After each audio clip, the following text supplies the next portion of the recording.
Hello everyone and welcome back to Esportz Premier Series 2023 Assetto Corsa Competizione Qualifiers Week 2 brought to you by Esports.in and our Smart Lock Screen partner Glance. I'm simply Whitey and a fresh face here with us today. I have couples joining me in commentary and a fresh track as well for today. We have Monza and Spa. We had Spa yesterday, but we also have Monza today. And as me and Moto were talking about earlier, or rather yesterday, two of the most iconic tracks in racing history, perhaps. And yeah, a lot of action to come ahead of us, couple. Yeah, good evening, ladies and gentlemen. Yeah, it was a fun start to qualifier two yesterday. A lot of familiar faces from qualifier one, and I think we're gonna see more of that today as well. But yeah, introduction of new tracks is always good to see. Switching it up this time around, so it should be a fun session today. Absolutely. And if you have a look at the schedule, it's pretty much the same 20-minute qualifying with the Superpole, which will be the top five guys having one shot to make sure that they get pole or at least try to get pole.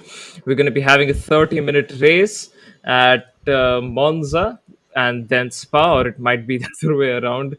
I will have to check and tell you upon that. But I can guarantee you it is Monza and Spa today. So, regardless of which, both of them are going to be quite low downforce tracks, quote unquote low downforce tracks. I mean, of course, you need a bit of downforce at Spa, Eau Rouge and Sector 2 and all of that. Whereas, of course, in Monza, you don't need any of that. Matter of fact, you want to get rid of whatever you can at Monza. So, we will see what these guys pull off. We did see yesterday Sarthak Ray, one of the fastest guys, not having the best of lucks, especially at Spa after being taken out by you, couple. So we'll have to see if hopefully none of that happens again. Give us towards a bit of a break today. Not let that happen. But we do have a few familiar faces who we do know quite a lot about. So there is a bit of potential of that happening again. But I don't think it's going to be as obvious as we saw yesterday. Yeah, let's hope so because we've got some new faces this time around, and I think it's going to be at least from the practice session that we've seen, and we'll very shortly see in the qualifying session. They are definitely ones to look out for. So I think we are just about ready. Our drivers are geared up for the sessions to come. So it's qualifying in Monza, race in Monza, with the Super Bowl in between, and then we finish it off with Spa. That's like you rightly said simply. So yeah, with that, let's get underway. Yeah, well, we'll wait for when we get into the session. But in the meanwhile, what are your expectations? Do you think? I think Tejasvi, I believe, in the practice session we saw, he was absolutely flying at Monza. At least I saw Moto practicing, or Hardik, whatever you want to call him, practicing quite a bit as well, and he was around the 48-minute mark. Not 48-minute, 1 minute 48, but you get what I'm trying to say. And there were a few people expecting 47s maybe to come through, and some people had the very unrealistic expectation of 44s, which I'm not sure where they got 44s from.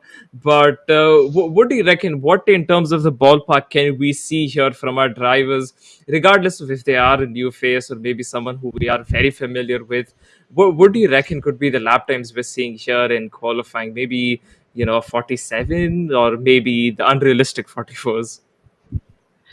Well, a 47 is a very good target to have. I think given this grid, it will definitely put you on the in the top four, and that's what everyone's aiming for. And to remind all our viewers, the cash prize for qualifier two is out for the fastest times that you put out during your qualifying session. So that's the one that really counts when it comes to the cash prize for qualifier two. So if you want a reference to what a 1 minute 44 or 45 would look like, that's Dovely Singh pace. He was absolutely dominant in qualifier one. So if these folks have the larger picture in mind, that's what's going to happen soon. But yeah, a 1 minute 47 is definitely something that they should be aiming for if they want to have a good chance of taking away that cash prize for qualified too. Yeah, well, since this is the first day of Group 2, uh, these guys, again, we can only assume really from what we have seen, but considering new faces like Bravo and Tejasvi and Shakya, we don't really know where these guys are gonna fare up. Maybe we'll see, maybe we'll find a next Davlish for all we know. So it all comes down to what these guys will actually perform, and for all we know, even the best performers, even the most seasoned guys like Deepak, Boto, and even Faizan, sure, who are very, very quick, especially Faizan. He is quite quick on his day, on his track. So I think when these people start making mistakes such, maybe other people can slip through and, uh, grab away those fastest laps and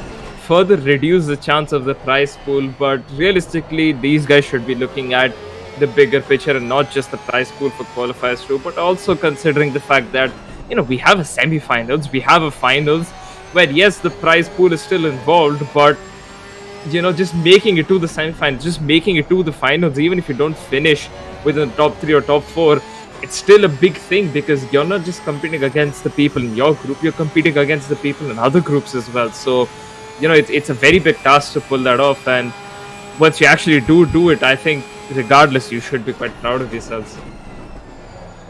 Yeah, definitely. The qualifying is just one part of the entire formula, right? That's your cash prize, and that's, of course, that's going to make your tummy full at the end of the day. But look at the bigger picture. You still have two 30-minute sessions, one at Monza for today, and the next one in Spa, and you have to persevere through that.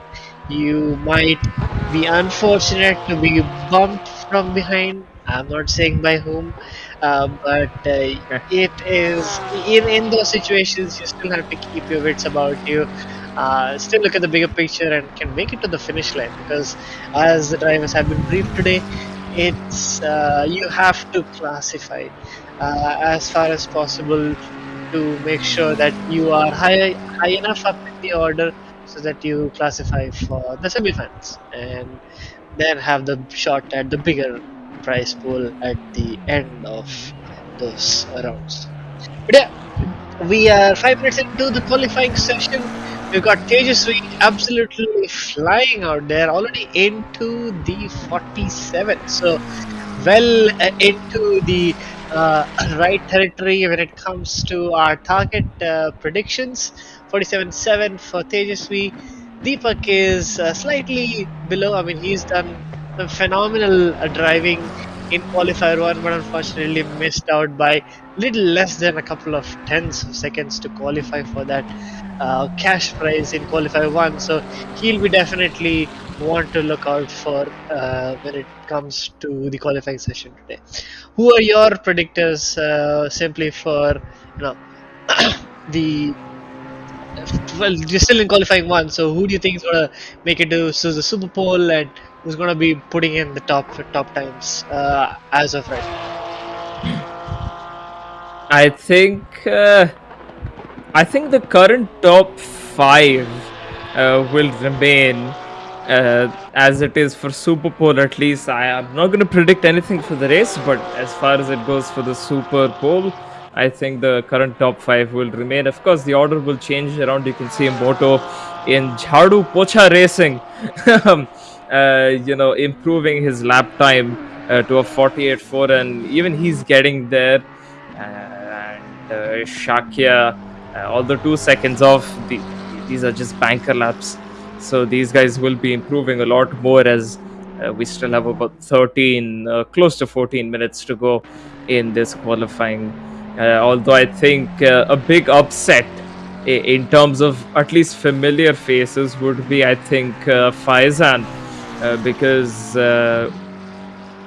I don't think that the Monza track suits Faizan's driving style particularly, but maybe he can pull something at Spa. He really is one of those classic track enjoyers, and I'm not saying that Monza is not classic, but in my opinion, Monza doesn't really pose those technical challenges, whereas Spa really does with its Sector 2 coming through. So I think someone like Faizan will definitely perform better at Spa in comparison to say Monza. Yeah, it's well, we'll have to see how it pans out. But as of for the Esports Premier Series, we've got a couple of new names. Faizan being one of them. He might be well known in the community, be it for his notoriety or otherwise. But he has been there for quite a while. But yeah, Mohammad Faizan is one of them. Bravo 6 was someone who did register, partially take part for the last qualifiers, but really wasn't able to kind of get any footing in when he is driving the Emil Frey Jaguar. It is a notorious car. I mean, it sounds absolutely sweet. If you get a chance to go on board, you will definitely hear that an engine roar. But he is a new face in some light. I would like to say. Shan 7 did decent result last time around, and Niman Shakya, I hope I'm pronouncing his name right, is the other new face. Tejasvi, who's like topping the charts right now, is also a new face for the series, but he's better known as UT Cool Guy in the racing scene here, and I think he's putting out his statement that he's definitely one to watch. Yeah, UT cool guy. Hopefully, he has a cool head to go along with it, because I know for a fact Deepak and Moto, those guys will not be letting him go in the race. In the qualifying, again, it's just all dependent on the lap time, but in the race, it's a lot more than that. It's about putting pressure on the drivers around you, defending your position, as well as attacking the car ahead. Unless you're the leader, but currently, if things do remain as they are and Tejasvi remains on pole, then I think yeah, I don't think Deepak and Moto will be leaving any inch of the track out for Tejasvi to get. Not that they'll be pushing him out, but rather they won't be giving him more than the sufficient amount. Deepak does not improve, misses out just by 2 tenths, but he has plenty of time to do so. But yeah, as I was saying, these guys, they are very clean and fair racers. Of course, let's not take it away from these guys.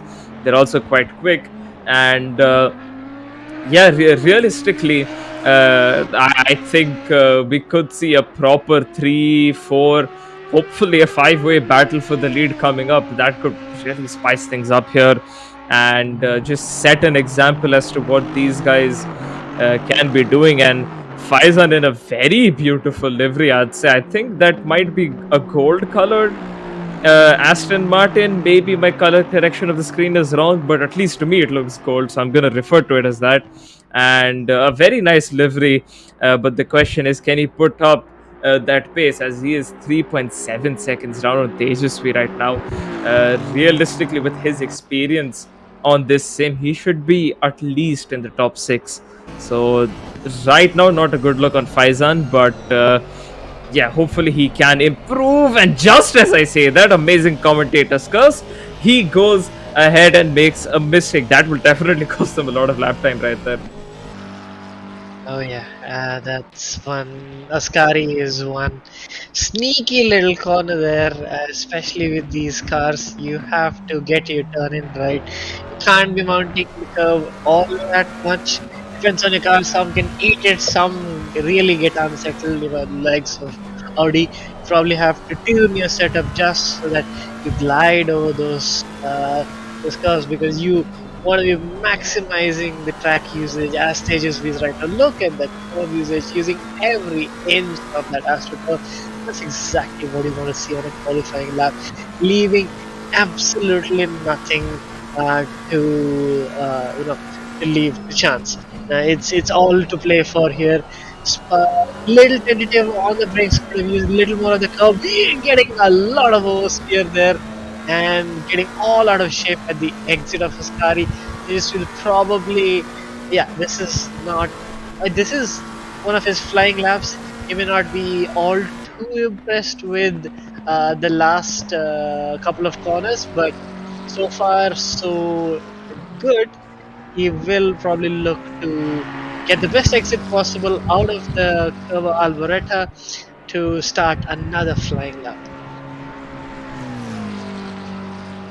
Yeah, disappointing mistake there from Tejasvi. I think whatever improvement he was making throughout the lap would have all vanished just then and there. So, yeah, uh, luckily he does have 8 minutes more to improve on his lap and go on. And one thing we have actually not talked quite a lot about in qualifier 1 as well as qualifier 2 is the marbles.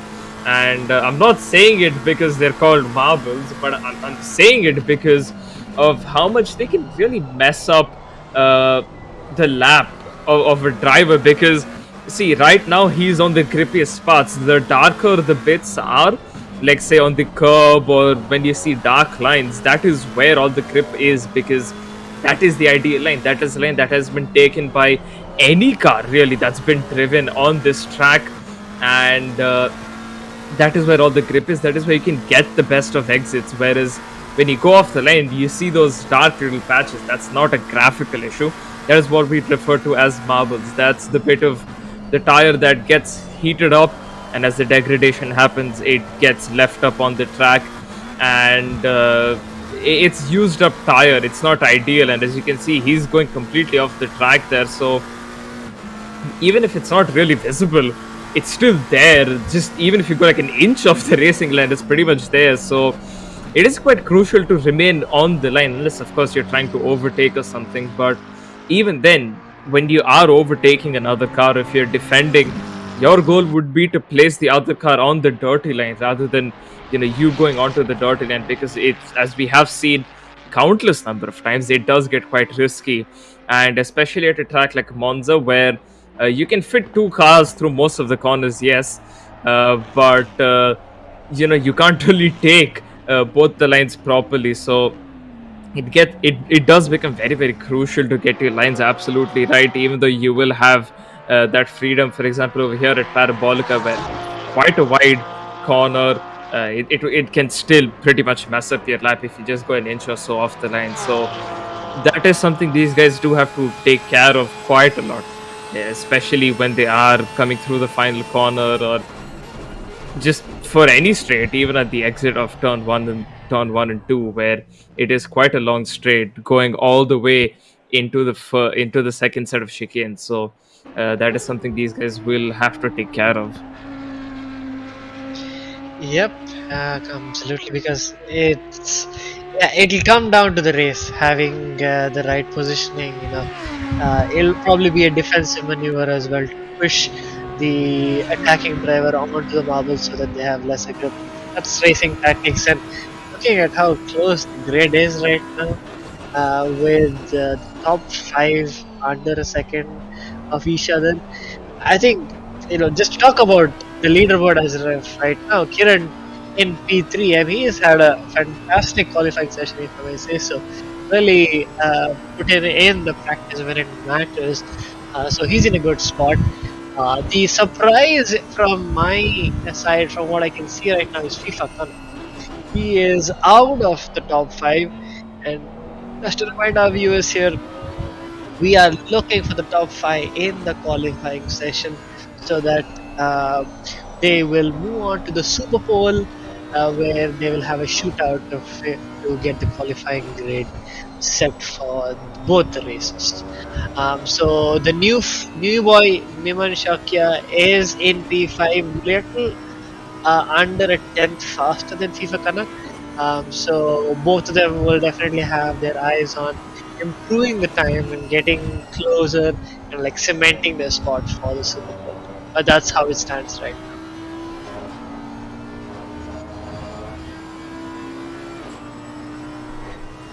Absolutely. That being FIFA said, Kanak.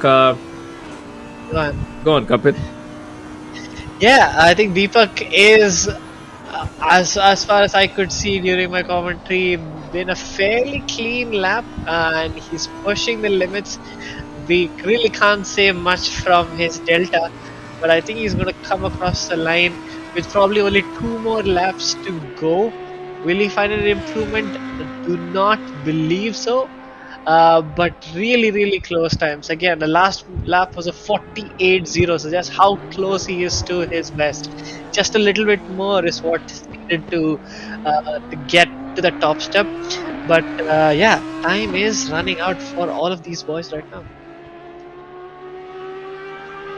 Yeah, well, Deepak has been getting within a tenth of his best lap, but yeah, if he has to really do something about that if he wants to improve and challenge Tejasvi for P1, because we can see Kiran is improving, Mota is improving, Shakya is improving as well. So it does put Deepak in a bit of a spot. Although he's only about a tenth and a bit away from Tejasvi, ideally he would want to secure himself into the Super Bowl rather than being kind of on the edge, because for all you know, any of the drivers behind him can put in the lap of their lives, and Deepak's there around P5, maybe even P6, around getting knocked out or maybe even knocked out. So that's the last thing he wants in this situation.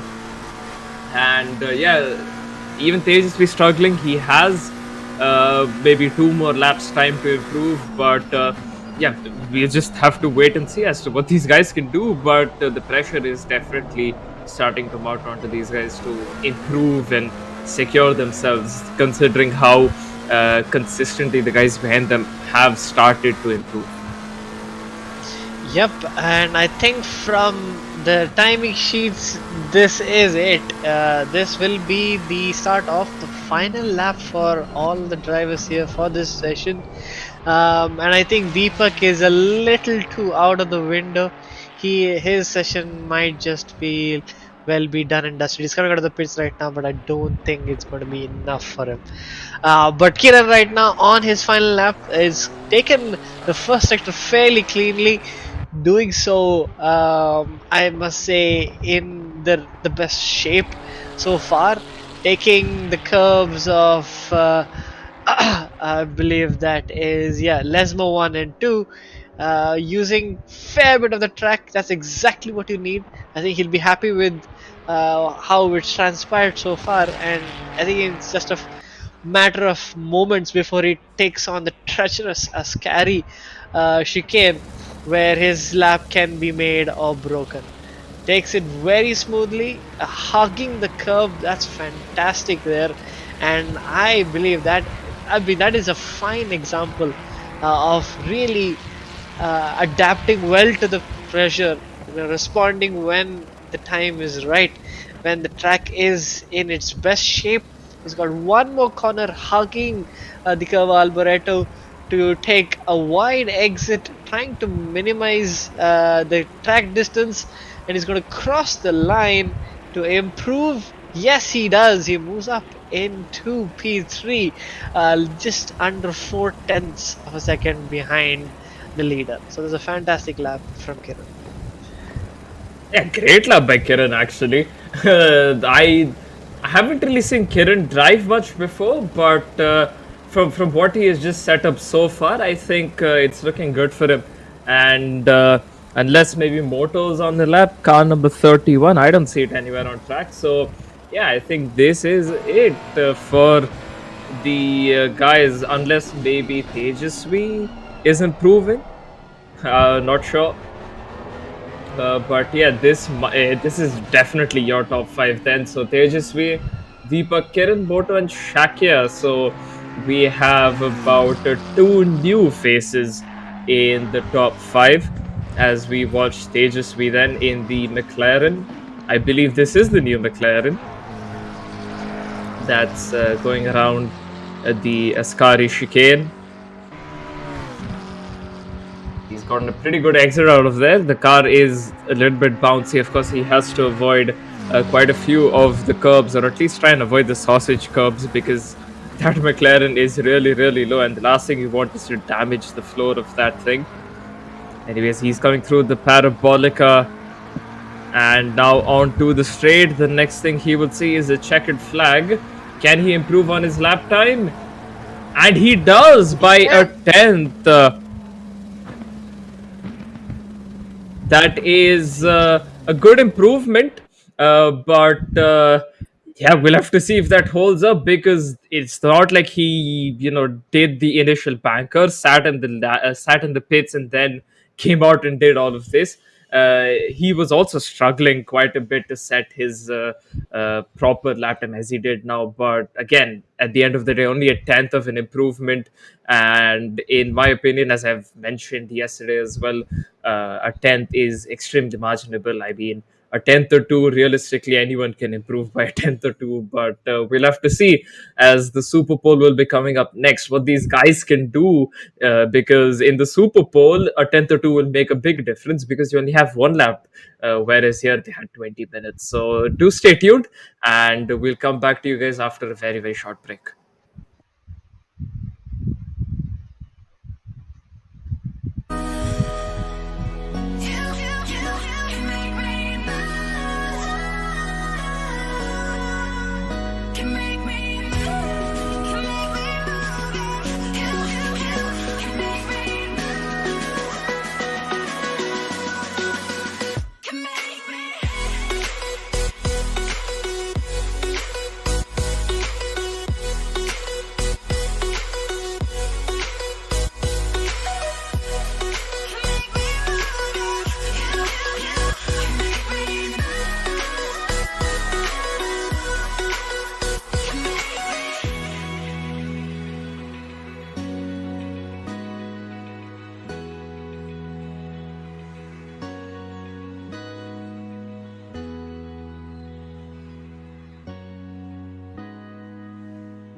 All right, then we're back after a very, very short break, and we saw a very, very good qualifying right there with Tejasvi at the end, improving by a tenth, further increasing that gap from Deepak and the rest of the pack.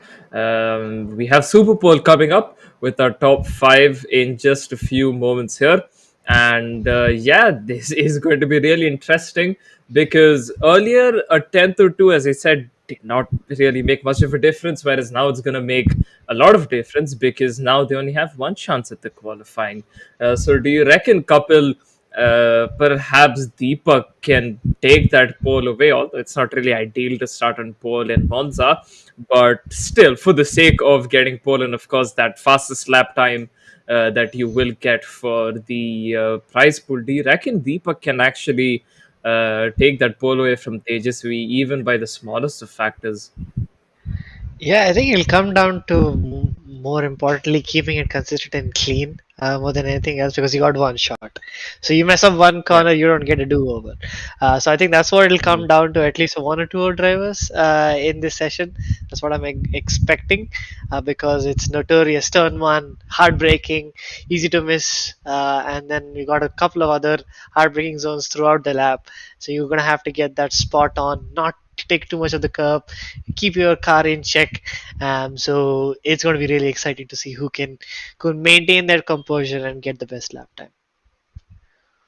Yeah, certainly. I mean, we did see a few expected faces like Shan Seven and Faizan, who, in our heads, in our minds at least, we were expecting them to be in the top five. Unfortunately, they could not make it in.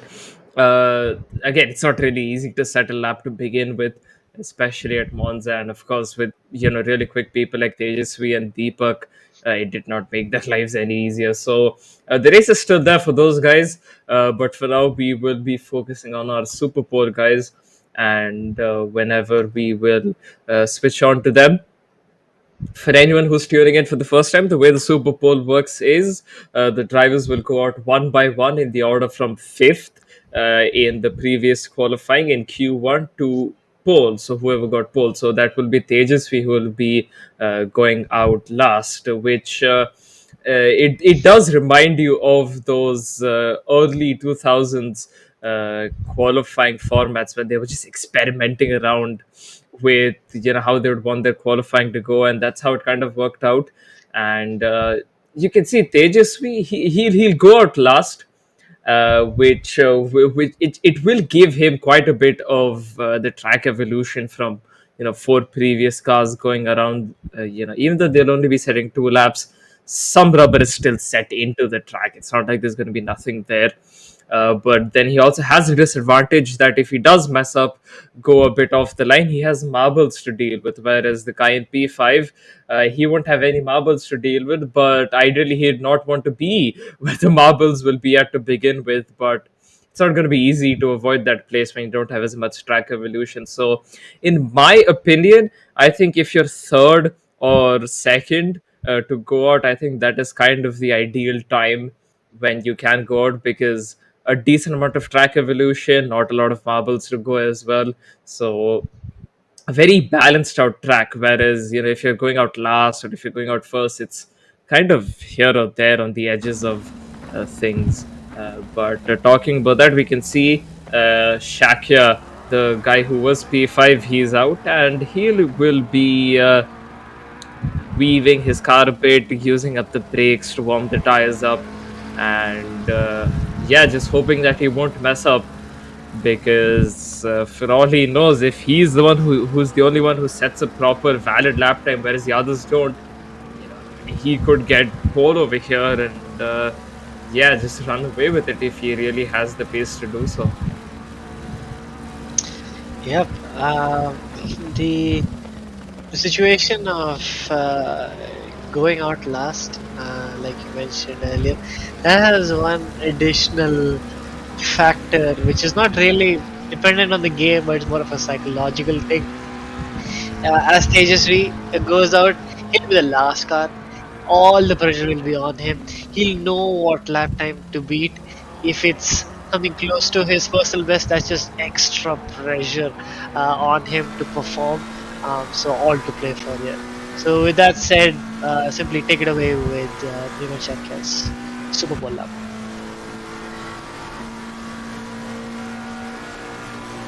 Absolutely, as we can see, Niman Shakya in the McLaren coming into turn one, braking just after the 150-meter board, going into first gear through first two corners here.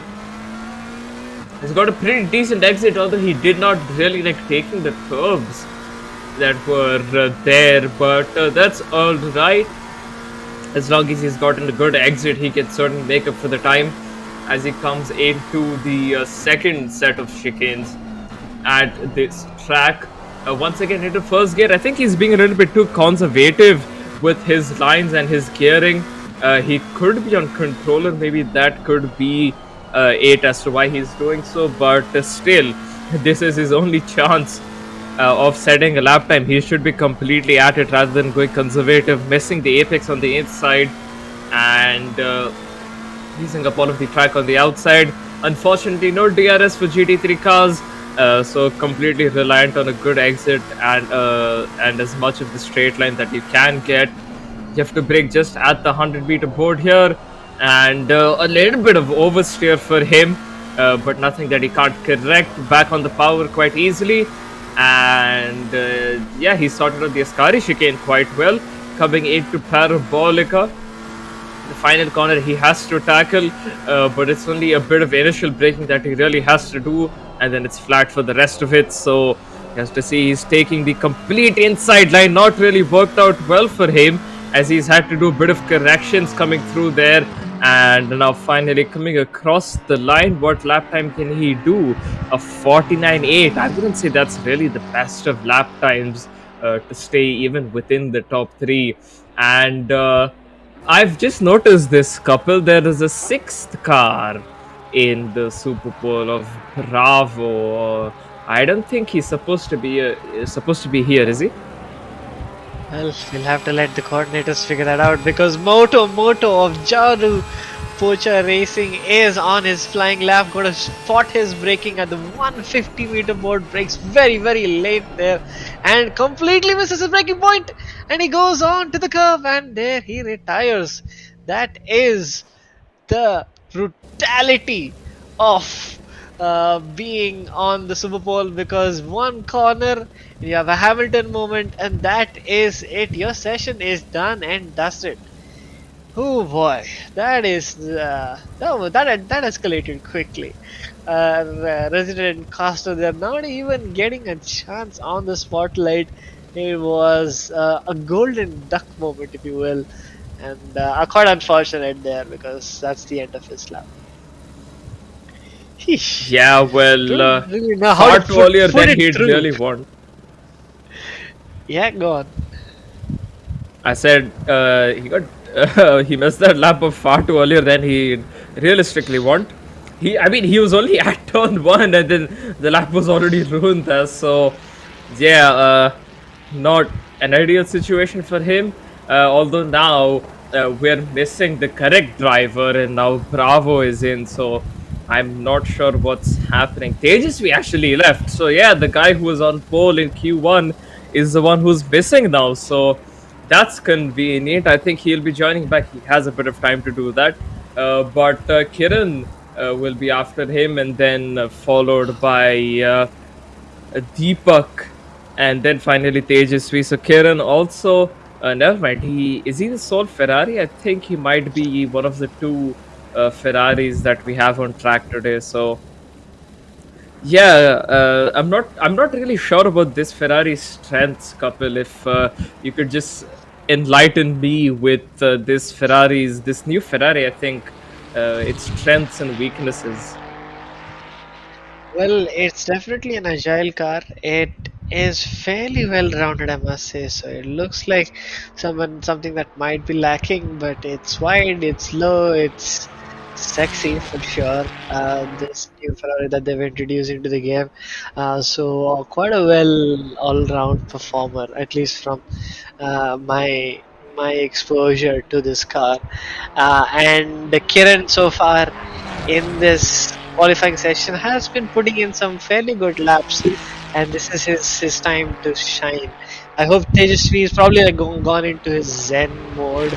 He'll probably hopefully be back, or he's got a power cut. We'll have to wait and watch. But now the spotlight is on Kiran Fernando. He's going to start his flying lap. And you want to take it away, simply? Since he couldn't finish Moto's lap, I'll let you take this away. Alrighty. So the Ferrari going on to the start finish straight. Want to be taking in the braking marker. Brakes quite late again.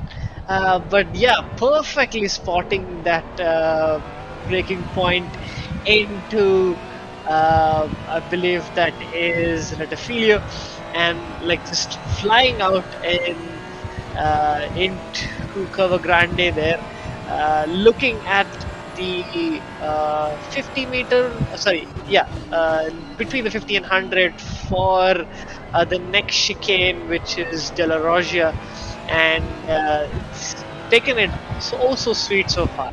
Lesmo 1, Lesmo 2, getting in the turning in point is absolutely necessary. Taking all of that curve, little bit on the tentative side this time around, missing the second apex and not getting the best of exit so far. But no time to lose. You got to make it count. You got to snap out of it and continue racing through uh, the second half of the lap, spotting his breaking point, well turn in into the Ascari chicane. I believe he's done that fairly well for a pressure sensitive scenario like this. Kiran has done that to a decent degree. He's got one more breaking point and one more turn in to do.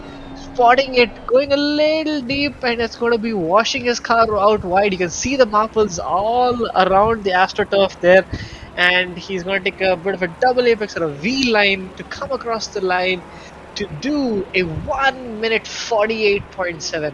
So Kiran there putting in the laps where it matters, and yeah, that is definitely a little more competitive lap time, and exactly what you want to see here from the boys.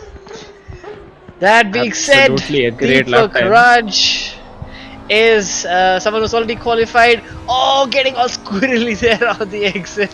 Simply, with that said, take it up for Deepak Raj's hot lap on the Audi.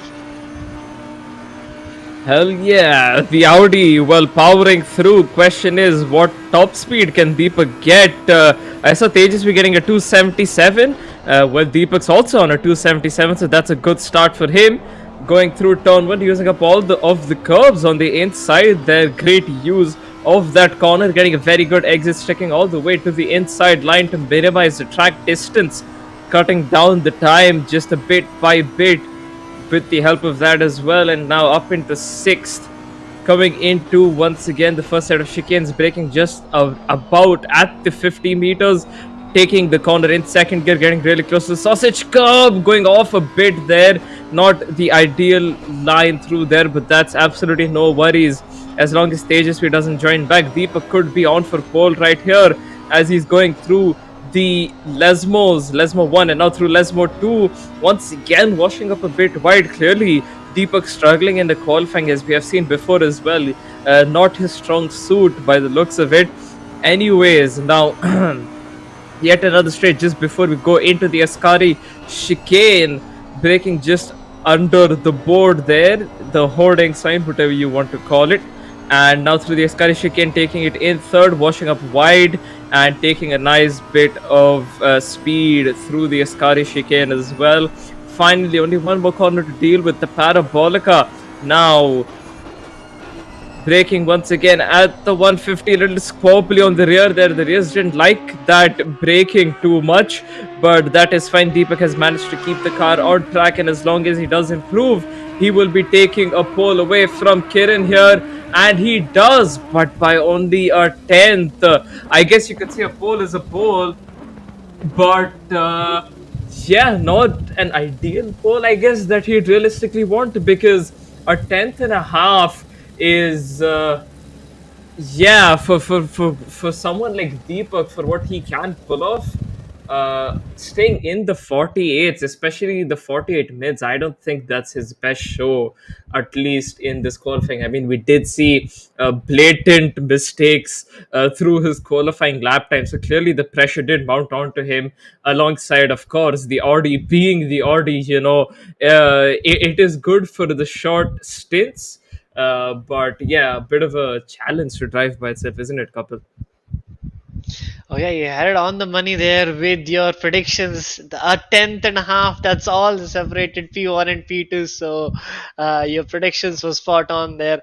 Unfortunately, very unfortunately, Tejasvi, aka UT Cool Guy, had a power cut for his Super Bowl run right as the session began. So he was going to be missing out, and he'll have to be starting in P5, which is really unfortunate because his lap time was the best of the entire session. So that's unfortunately how the cookie crumbles. We'll be back after a short break for our 30-minute race here at Monza. Hopefully that gives us and Tejasvi a little bit of time for his electricity to come back. So stay tuned. We'll be back in a moment.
Right, then we're back from a very short break there just after Super Bowl. Unfortunately, Tejasvi's electricity went out, and that is why he could not set a lap time. And he'll be starting from P5. And yeah, well, Deepak is on pole, not by much, only a tenth and a half. So yeah, as I did say, Kapil earlier, that a tenth and a half will probably make a lot of the difference here, and it ended up doing so. So yeah, although Deepak did get the pole, yes, that does set a proper lap time for him in terms of the prize pool. But the question, of course, does remain: whether if he can keep that P1 going into turn one, because there's a bunch of cars behind him, especially Tejasvi. And I know for a fact that these guys are going to take the advantage of the fact that the track is quite wide, especially on the main straight. And, it is pretty much possible. I mean, F1 cars can go four wide here, in GT3 cars, considering how wide F1 cars are, I think they can easily fit all four of them there. So, what do you reckon? Maybe a four wide going into turn one coming up? Well, let's. That would be a spectacle for sure. We'll have to see if they're brave enough and they trust each other to make sure that they all come alive at the end of it. Because the last thing that we really want is a repeat of the incidents that happened yesterday. We want nice, clean, fair racing. So they might take it easy to turn one. There no heroics into turn one is what they've been warned by the coordinators. But hey, it's all to play for, right? You be brave into turn one, you might make a position or two, and if your car's got the edge on the straight line, you could well be driving away with it. So you got to take it a risk. If you really want to make those points count, it is a bit of a long session. So 30 minutes is definitely where your natural pace can come out. Moto will definitely be one who will be kicking himself for missing out on that opportunity. So he'll definitely be one to watch out for. He'll definitely be pouncing on that pressure on the likes of Kiran and Deepak out in front. So very, very interested to see how it'll pan out, considering that, yeah, the Super Bowl really shook things up in a certain way. Yes, certainly. And as a very infamous Jeff, please come back, Jeff said that no heroics into Saint Devote. We're not in Monaco, but no heroics will still count here in Monza. And genuinely, the last thing they want to do is win the race into turn one. That's, I guess, one of the first few rules of racing, that no heroics into turn one will ever let you win the race unless you're Max Verstappen. And even that didn't turn out well, did it, in Brazil 2019? So, yeah, quite a few fan bases I've just poked into there, but that's completely fine. And we are on a bit of a delay because we are waiting for Tejasvi to join back. Luckily, his electricity is back, so he doesn't have to miss out on the first race here. So he will be here with us, luckily, and he will be racing at Monza. And yeah, I mean, everyone knows at this point, as where they pace in relative to each other. And considering that Tejasvi is starting P5, and as I did say, going four wide is very much possible, on the main straight at least. Do you reckon the best way to defend from Tejasvi right now, who has clearly shown his pace to be the fastest, at least right now? We don't know about the race pace, but going based off of what we have now, do you reckon that it would be in the best interest of the top four to just make that brigade wall there on the main straight, at least, to not give Tejasvi any space? And then, of course, then he has to remain in P5, and they get to keep their positions as well. That is, if none of them hit each other. Yeah, it's a complicated scenario. Think about Kiran, for example. He's already quite happy with the fact that he's starting P2. He'll already be in a weird position knowing that there are two really fast cars behind him, and he's gonna have to like start defending from turn one. He'll probably have something in the back of his mind that, hey, there's Deepak ahead, maybe I can go for the win. But more than anything, he'll have that target on his back and he'll want to make sure that he comes out of it alive. But think about the big game. You have to finish the race, you have to get in those points. So if there's any inkling or a doubt that, hey, I might be in a troublesome scenario with this really fast car behind me, and I don't really want to take the risk. I just want to go on to the next round. This is not the finale. This is not where it all counts. It wouldn't be so bad to even let them by in a safe manner, which does not compromise your own line. So we'll have to see, what the strategy might be, but that is also something I have to look out for. Yeah, well, as you did say, yeah, Kiran, I guess he won't really be the one fighting. But I mean, if three cars surround Kiran, then I don't think Kiran really has another option, I guess, but to stay within that four wide. So I guess, considering a few of the drivers are actually in VC together looking at the esports.in server, so I think maybe. I mean, realistically, none of them are in a team. They're not, you know, they're not teammates or anything, so they don't really have to do it. But there have been times in motor racing that we have seen multiple times where drivers, even from opposing ends, when they've clearly seen a bigger threat than each other, or they have decided to just work with each other just for that one little bit, in the benefit of a larger group catching up, or for some other various reason where more people are benefited, so the race is more interesting, and of course everyone gets an equal opportunity at whatever they might be fighting for. So I guess maybe it will work out if they do decide to do that, or if they do decide not to do so, then I guess that's fine as well. But yeah, all these we will really be hoping for is a good start going into turn one, and maybe have a few positions there to begin with, then perhaps that, I mean, I do believe that that can set quite a good momentum for him to go forward and actually start fighting for the top three. Because let's not forget, yes, Kiran is there, but that's mainly because Moto didn't set a lap time, and Deepak didn't have the best of lap times either. So Moto, Deepak, and of course Tejasvi. I think a three-way battle for P1 is definitely getting cooked here, unless someone does the couple way and denies us of that three-way battle that hopefully will be coming up.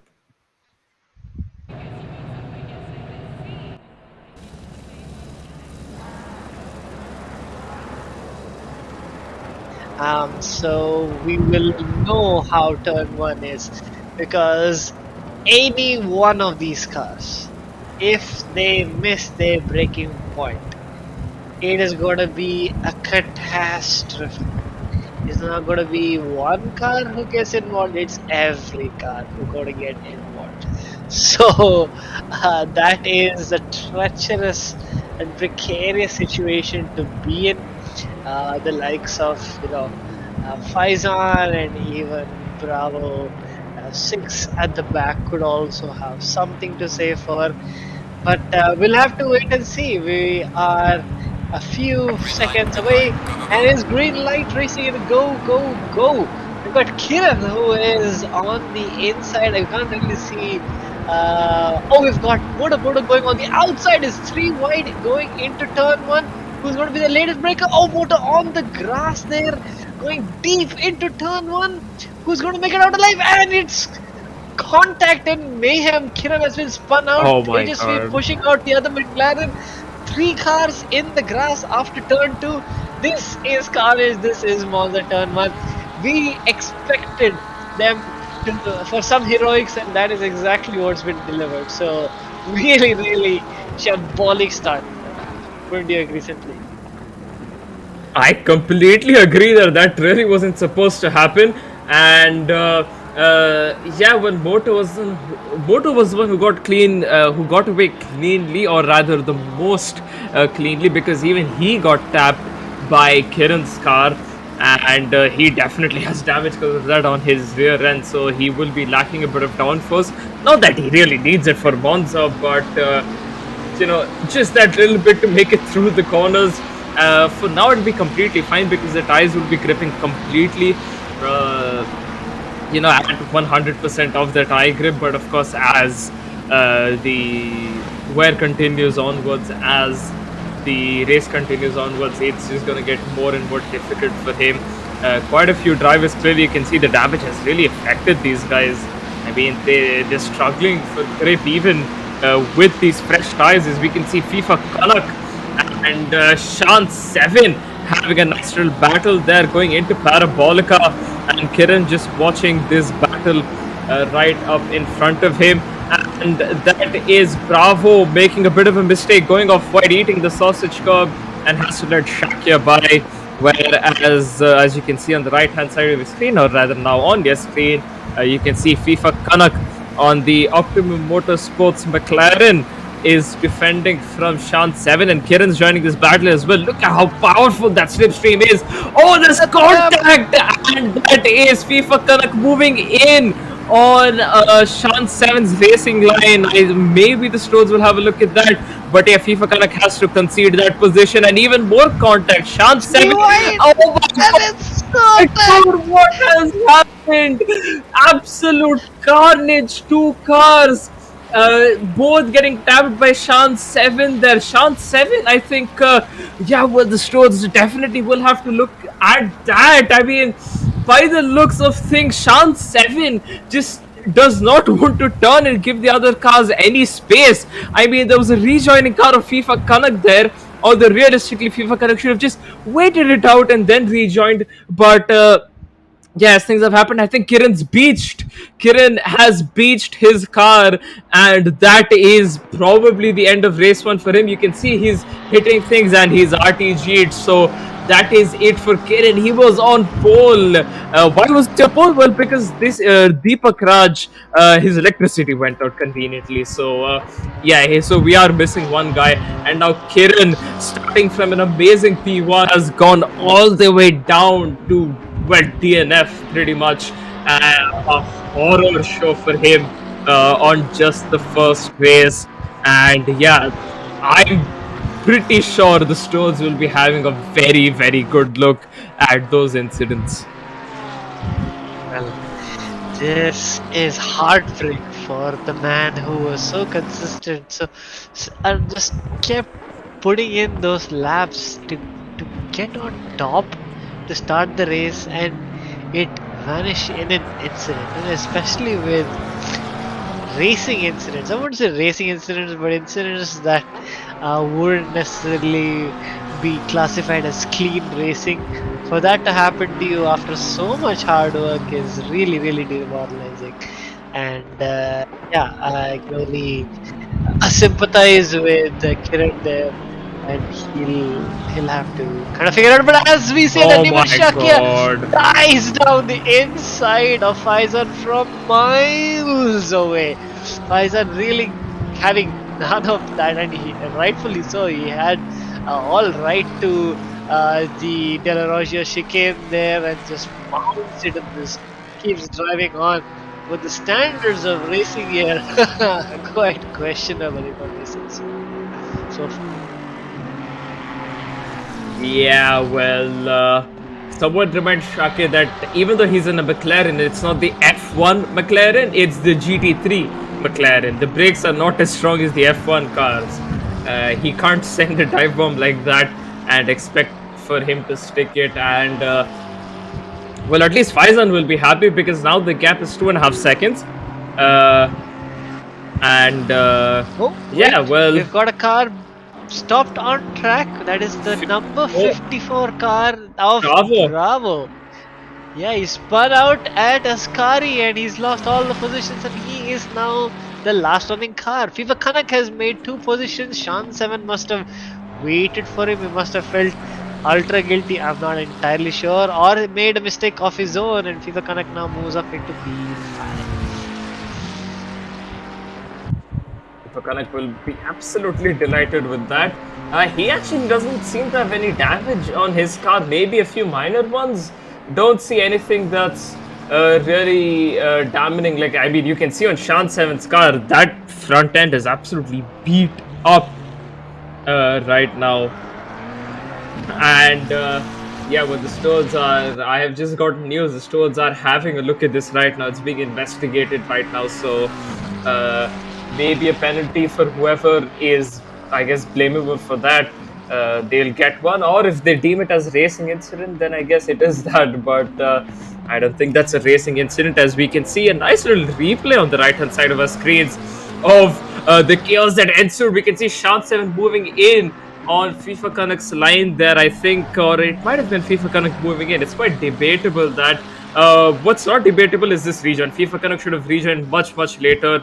Chance 7 once again just okay, that might be a racing incident looking at the replay right now, because Chance 7 was on the edge of the track and Kiran wanted to turn in onto Chance 7, but that's purely because FIFA Canuck was on the outside. So I think it might be deemed as a racing incident. What won't be deemed as a racing incident is this move from Tejasvi on Moto, because this is blatant skill and pace right here.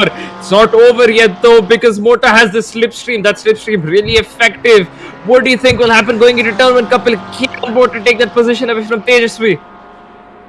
The Jadu Pocha is on the McLaren. He's moved out to the right side. Who's the late of the later breaker? Motor going deep and gets the position done for the switchback from Tejasvi coming out, going side by side, and there's contact. They're still banging wheels and banging sideboards at this point in time. It is gripping action. Motor pushing him to the edge of the track, saying, "No, I will have the inside for De La Rocha." Tejasvi right on his diffuser, breaking later than Moto, and he gets the move done. But that exit from Moto again, this is a tiptoeing battle going back and forth.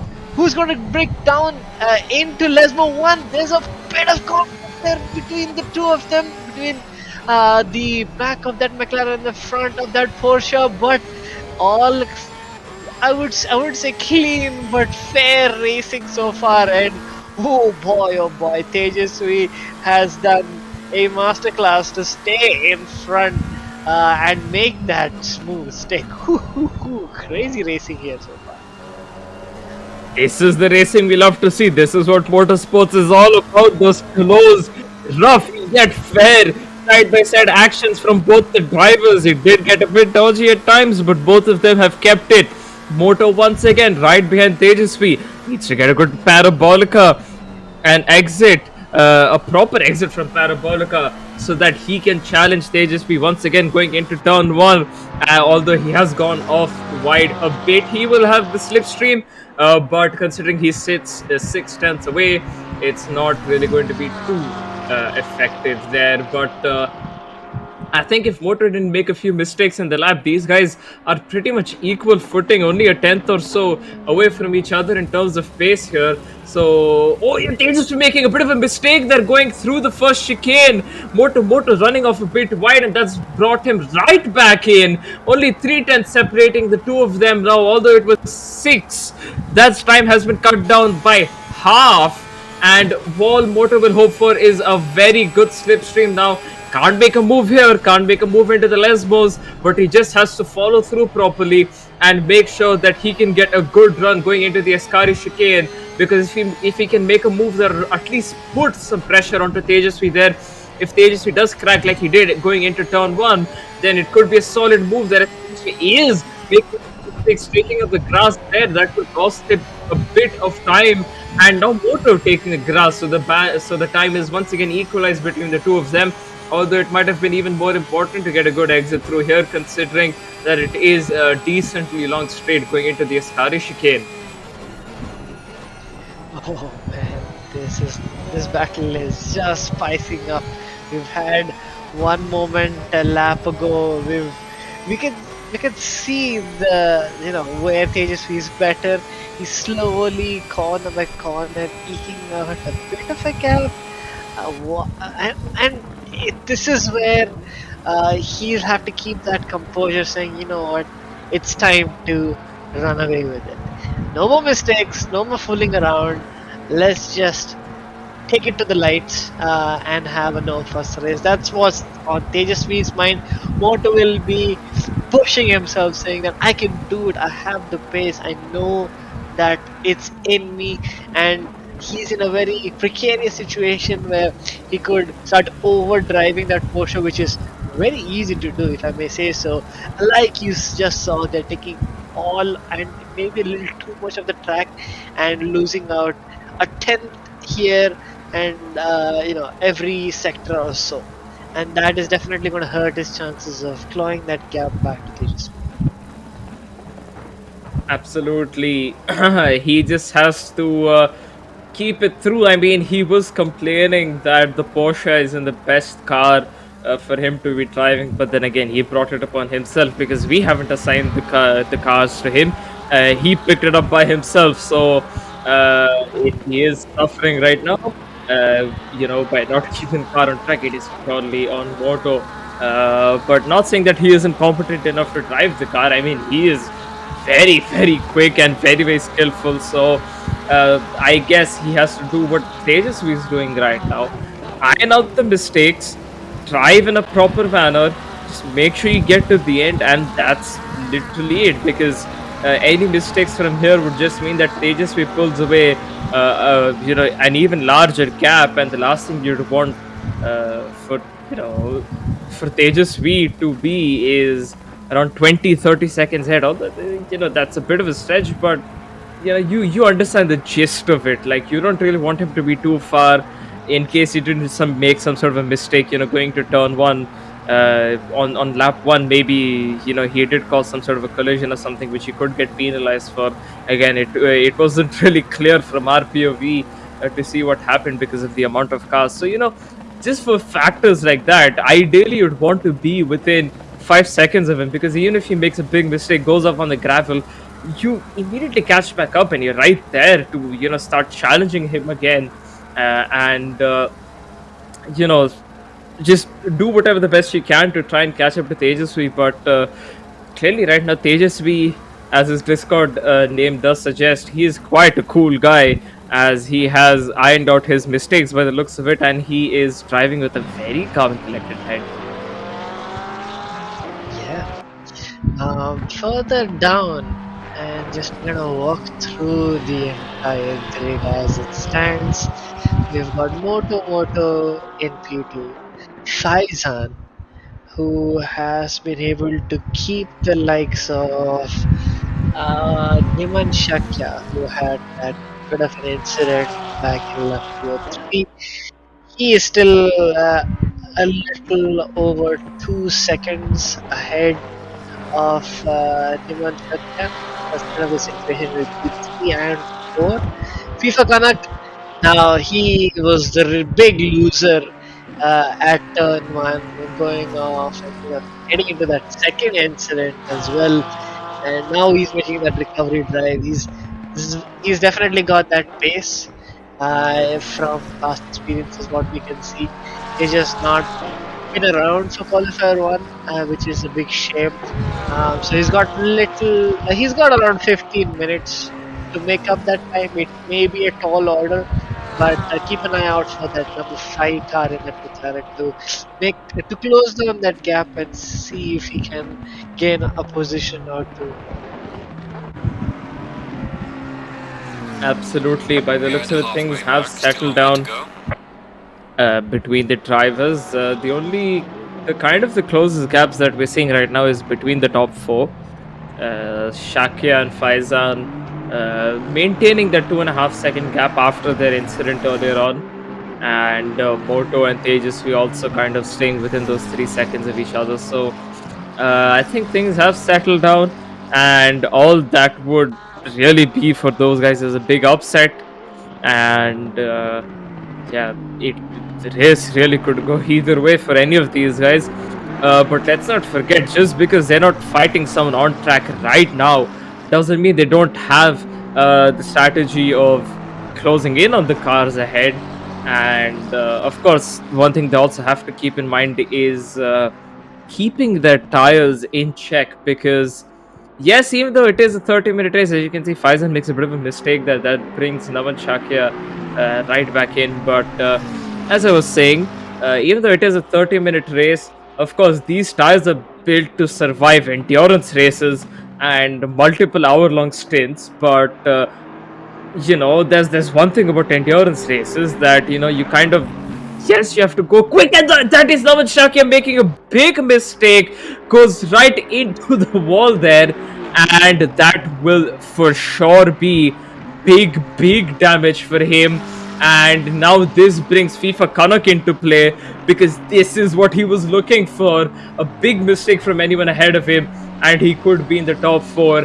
And considering that Naman Shakya does have damage now, Straights will not matter, but corners like turn one, basically the whole of the first sector and sector two, he will be struggling a lot with the understeer.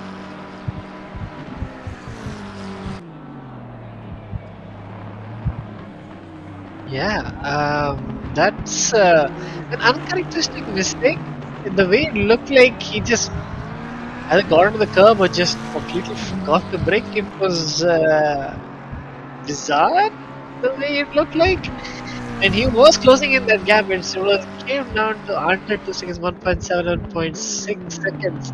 And with that mistake, he's not only got a fair bit of damage to his McLaren, but also the gap to FIFA Connect has simply washed away. You can see him on the back of the frame there, reducing from 8 seconds to 3 or 3.5 seconds there, and coming down fast. So Niman Shakia now definitely under pressure, trying to overdrive the car, trying to slide around those tires, heat them up beyond their working pressure, and yeah, this is like high time for him to kind of find some composure, or he's going to be finding a red McLaren of FIFA Connect right on his diffuser in a lap or two. Absolutely. I mean, FIFA Connect's already pulling in that gap. Another mistake for Niman Shakia, losing the rear at the same corner. And FIFA Connect is just getting happier and happier every time he goes through the Ascari chicane, at least for the last 2 laps, because Niman Shakia clearly struggling there now. And yeah, that gap now, it was what, 7-8 seconds before, now down just to 2.5 seconds between the two of these guys. So clearly FIFA Kanak, he'll be, I mean, look at that lap time, he's what, over a second, 1.3 seconds faster than Niman Shakia right now, and if he keeps that pace, he'll be on the rear of Niman Shakia's McLaren in no time. And this could be an interesting battle that will be coming up, because Niman will of course be struggling with a lot of understeer, but yeah, I guess I'll just make it harder for FIFA Connect to pass him, because he'll have to take unorthodox lines. Because of course Shakia can't really turn his car properly anymore, so FIFA Connect will have to take unorthodox lines, do things that he would usually do, or to try to overtake a car, because you can't really expect complete stuff from that. Or just as I say that, my god, it was looking beautiful for him, and Niman Shakia can breathe a sigh of relief there, I guess, because now the gap back up to 8 seconds after a crucial mistake by FIFA Kanak, and not so optimum one like his livery suggests. So Yeah, that is a huge shocker. Someone who's ultra cool and consistent from what we know him to be. He may have some severe damage on his car, definitely won't be helping his case, but he would have had to dial down on getting comfortable with that as soon as possible and just making amends, because he had that opportunity. The gap was coming down rapidly, and to make a mistake that could have very well costed him P4. So we'll have to wait and watch how that will transpire. absolutely, as we watch on Moto, who is currently 5.5 seconds behind the Aegis right now, and 13.5 ahead of Faizan. And yeah, thanks to that mistake, Faizan, I think he's just solidified himself even more in that P3 position, and he'll absolutely be delighted with that, considering during the break I did go and tell him win the race. I think too much for even him, but he did say he will be getting a podium. At least he'll try to get a podium. I mean, yes, he did say on pure pace, although I guess in his situation the podium is a podium, and he'll absolutely take a P3. Yep, that is the goal, to finish the race, get those points in, move on to the next round, and practice some more so that you're in a better state for the next round. If it's not gone for you right now, it's time to put your head down. I'm actually quite disappointed with what's happened to Kiran. Uh, our heart goes out to him. I still feel like if I'm not sure if his car was beached, is something that I'll have to check. We'll have to check post the race. But if he decided to call it quits and not continue, I think he'd be missing out on some real potential points. And yeah, that's not the ideal way to kind of finish your first race of the second qualifier.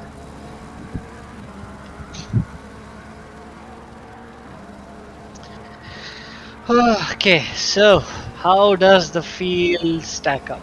Tejaswi on top with a 6.5 second gap to Moto in the Porsche, followed by Faizan in P3.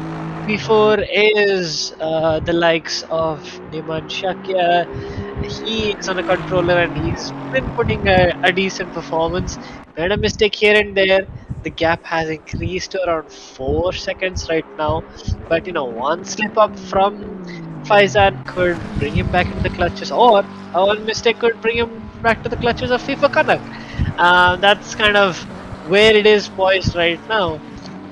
So that's your top five, and the likes of Shan 7 and Bravo 6 are the last two remaining cars on the grid, with one DNF with of the likes of our pole sitter Kiran Fernando, who unfortunately had that tussle in the beginning of the race, and yeah, that's an unfortunate situation for him. Deepak Raj, who was actually the pole sitter, had a power cut and he couldn't even start the race.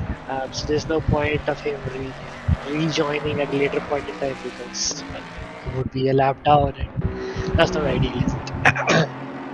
Well, 6 minutes to go, and if I get an opportunity, what I'd like to do with the remaining time, if we can stay on board a single car, is walk you through the corners of this iconic circuit in Italy, the Temple of Speed, Monza.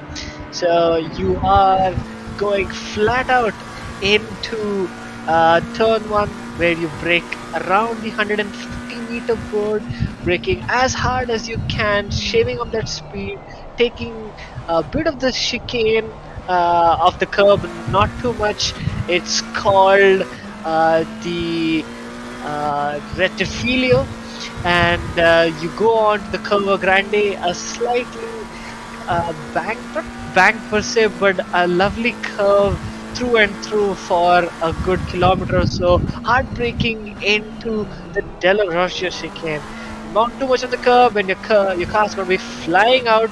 A lot of mistakes typically happen there in a pressure sensitive scenario.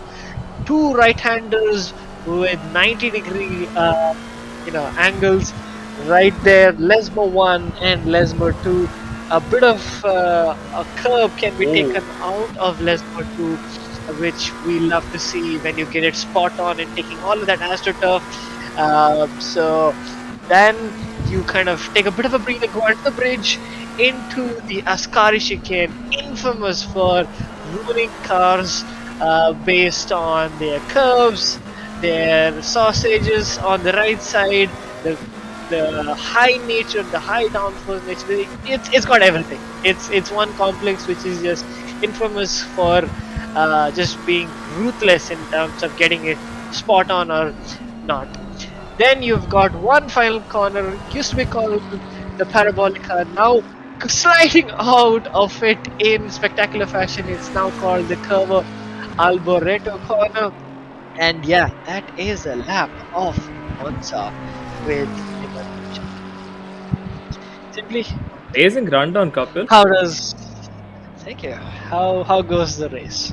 You think there is? Yeah, please walk us through what the stewards have to say about what's going on. Well, Niman Shakir currently has got 10 seconds worth of time penalties. Not sure about the penalty point situation. The steward's verdict channel is yet to update. So no idea as to why, but we can make a fair assumption as to why. I think one of them could be for that dive bomb on Faizan that does have a bit of a potential of causing a 5 seconds, because that uh did cause Faizan a bit of damage to his car, and of course lost him a bit of time as well. So maybe one of those was 5 seconds worthy, although maybe 5 seconds was too harsh, but yeah, it's what the stewards deemed fair. And yeah, once again, a reminder that they can obviously appeal their verdicts if they do feel like doing so. So it's not the end of it, but we'll see.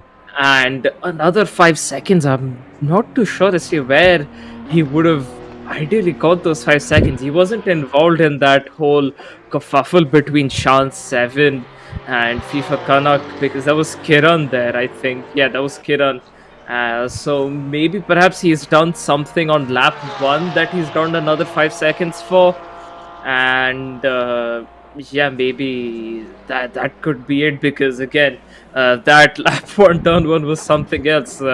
Just impossible to judge what happened there between these guys, considering there was two groups of three cars going side by side going into turn 1. So yeah, pretty much impossible to tell. So I think we'll just have to wait and see what the stewards have to say about it. Although, if I do recall correctly, I think he did turn into Kiran, which did cause the chain reaction of all of the cars just going off wide. So perhaps that could be it, as the stewards are actually typing right now in the verdicts chat. So I'll update you guys in just a second as to what penalties Shakya has exactly gotten.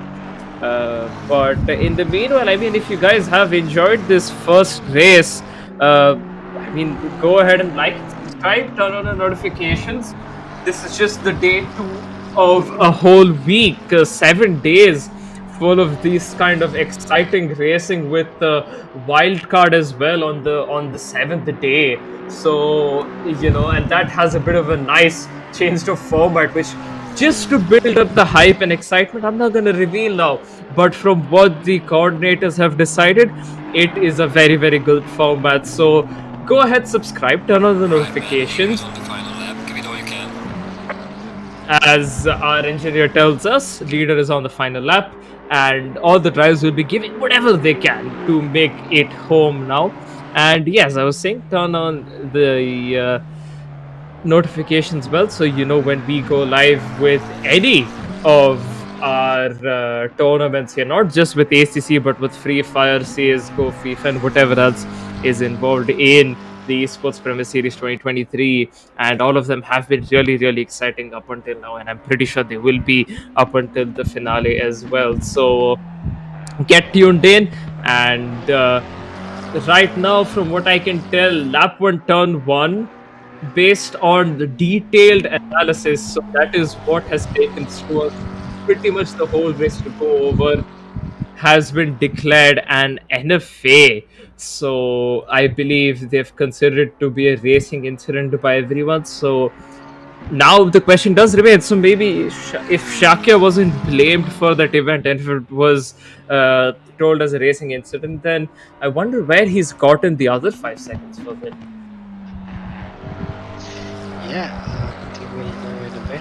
But the way it's panned out, I think Shriman Shakya will be losing out on the position to FIFA Kanak as a result of that 10-second. But all eyes right now on Tejaswi as he comes around the final corner. And oh my god, I must say so, built out a fantastic gap. For 29 seconds, that's an entire sector ahead of the rest of the pack. So a dominant performance to win race 1. UT Cool Guy, aka Tejaswi, wins the Monza Grand Prix. So I think Moto has really fallen back. I'm not sure if he's miscalculated his fuel terribly so, but he's really to the clutches of Faizan, and the gap is coming down corner on corner. So Moto is just about come across in P2 there, with Faizan in P3. Niman Shakya would have finished on track on P4, but with that 10-second, FIFA Kanak will pip him on the line and move up to P4. So yeah, that's an unfortunate set of incidents that has gone against Niman Shakya. But yeah, at the end of it, two cars remain. A completely beaten and bruised Ferrari of Sean 7 is going to be crossing the line, and then a couple of seconds later, the likes of Bravo 6. Whew, that is one way to finish our first race of Qualifier 2 for day 2, Group B. Damn. An interesting race, wouldn't you agree, Simply? Completely agree. I mean, even when the guys weren't close to each other, a lot happened, and a few mistakes from everyone. No one went mistake free in this race, so that did provide a lot of action. And as much as I want to update you guys as to why Niman Shakya has gotten those 10 seconds, right now there is a lot more incidents that are coming out right now, which even we missed as a matter of fact. So unfortunately, right now I can't tell you guys anything as to why that's happened. But lucky for us, we have a race 2 coming up at Spa, another iconic track, and let's just hope no one does the couple way, especially going into turn 1. Forget turn 1, even that you can kind of make it across. You have Eau Rouge and Radion, where if they do decide to go 3 wide, well, okay, I'm not going to say what I wanted to say because that would have been too dark. But 2019, you get what I'm trying to say. And yeah, but we'll just have to wait and see what happens. Until then, stay tuned. We'll be right back after a very short break.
All right, everyone, welcome back after a short break.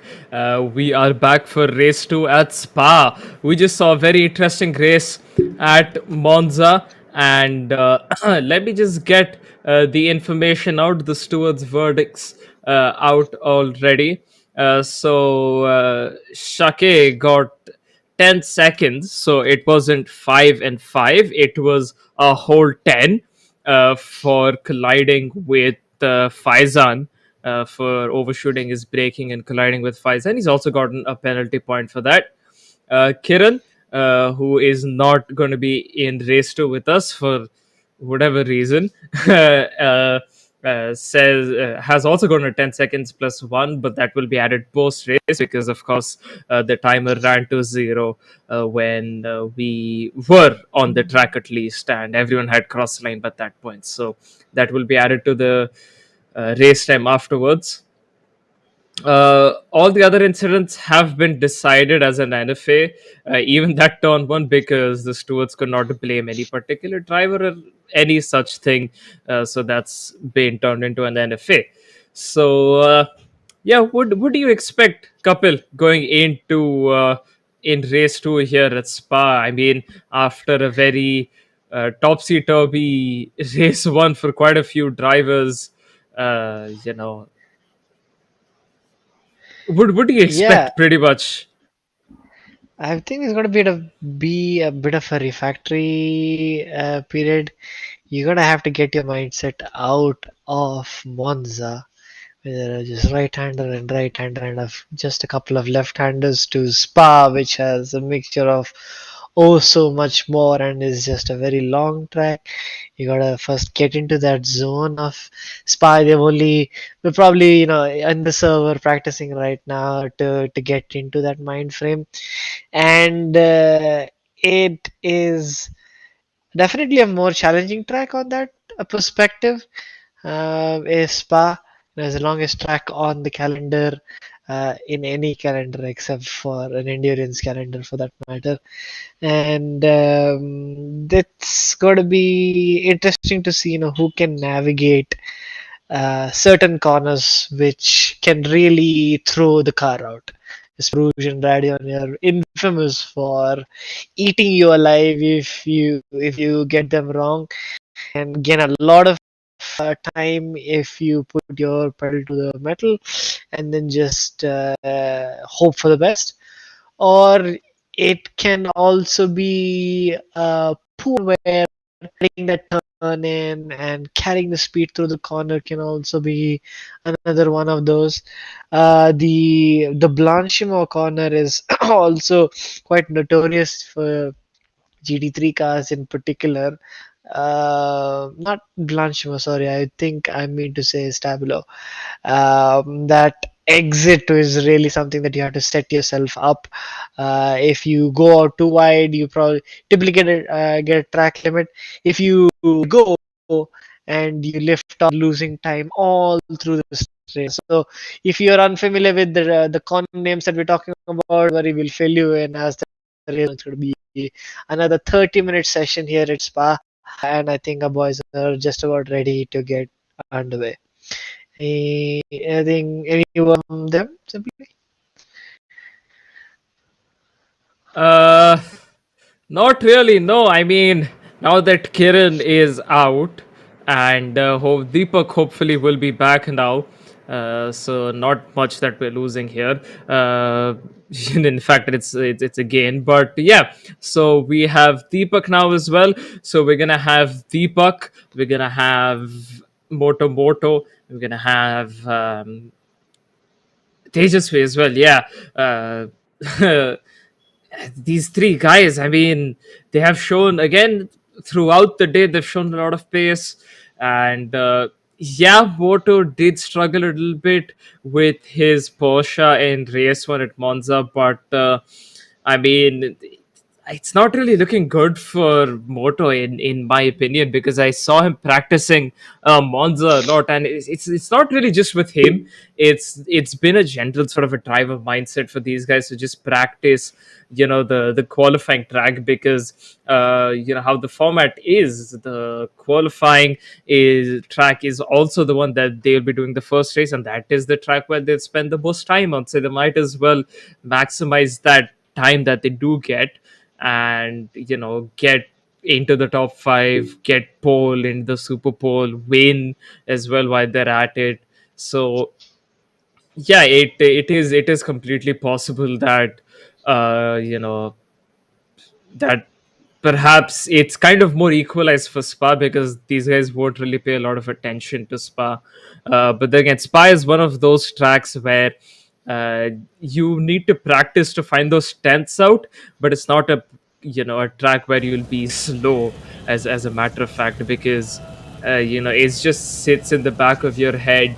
And regardless of what sim you pull up, even if you go into ACC's older brother, Assetto Corsa, that game came out in 2013, and they have a beautiful Spa by default. So Spa is a track that's there regardless of what you play. Matter of fact, Spa on some Roblox games and stuff. So Spa is literally everywhere. You can't get rid of Spa. So yeah, it's a track that's always in the back of your mind. So I don't think these guys will be struggling with Spa a lot. But yeah, we have an amazing 30 minutes coming up right ahead of us. All the drivers lining up now, waiting for the green flag to fall. They have to maintain 70 kph. And green. Deepak off to a great start there, still staying ahead while going into Eau Rouge, and now up right, and FIFA Connect making a mistake. Faizan getting tagged by another car there, and that is contact with Bravo. I think Faizan got tagged by Sean 7, and that is Faizan and Bravo's race is ruined. That Moto has gotten an amazing run coming into, I'm not sure what corner this is, but he's gotten a very good run into Camel Straight, is on the outside of the track there. Deepak also goes off wide, and Moto gets ahead. And now we're watching Tejasvi in the McLaren fighting it out with FIFA Kanak right here. Both of them going side by side into Brussels. And now FIFA Kanak does get ahead. Tejasvi struggling for pace in the first lap or half a lap of Spa over here. And despite that incident, and devastating for Faizan, because he was on the podium in the last race, a pretty good getaway. Yeah, it's such a different outlook this time around. Tejasvi not able to make any moves. Moto had that run on Deepak, but Deepak just inching ahead and keeping that position. But as it's got the likes of McLaren, I think that was Tejasvi who ran deep and has lost a position to Sean 7 now. Sean 7 moving up into P5, so not the best of laps for Tejasvi right now, and he is tumbling down the field. But as it stands, Deepak Raj holds steady in P1 with Moto, who's put in that hard work, is really looking racy right now, if I may say so. Really close behind, just a half a second at the end of the first lap, going the bus stop chicane. We've got the top 5 really in close contention, and yeah, this is exactly what you want to be seeing, isn't it? Simply. You absolutely do. Deepak is in the lead, not too far ahead though. The other cars right behind him. There's Motor right behind him, Shakir right behind him, Kanak also right behind him. There's a nice train going on. Car number 54 spinning out once again. That is Bravo 6, and I think the race has not even started well for him and has just turned worse. Deepak doesn't seem to have gotten the best runs coming through. Oruj and Radion. Moto having a very, very good run coming out of there in the slipstream of Deepak Raj. Question is, will he have enough of the chemistry to get past? No, he does not. He has to sit back and just hope that he can find space somewhere else to make a move on. Deepak FIFA kind of getting a bit loose there in the back. You could just barely see his red McLaren. But yeah, it was quite obvious he's going to be losing a bit of time because of that. And Deepak struggling in this sector. Shan 7 now fighting Tejasvi.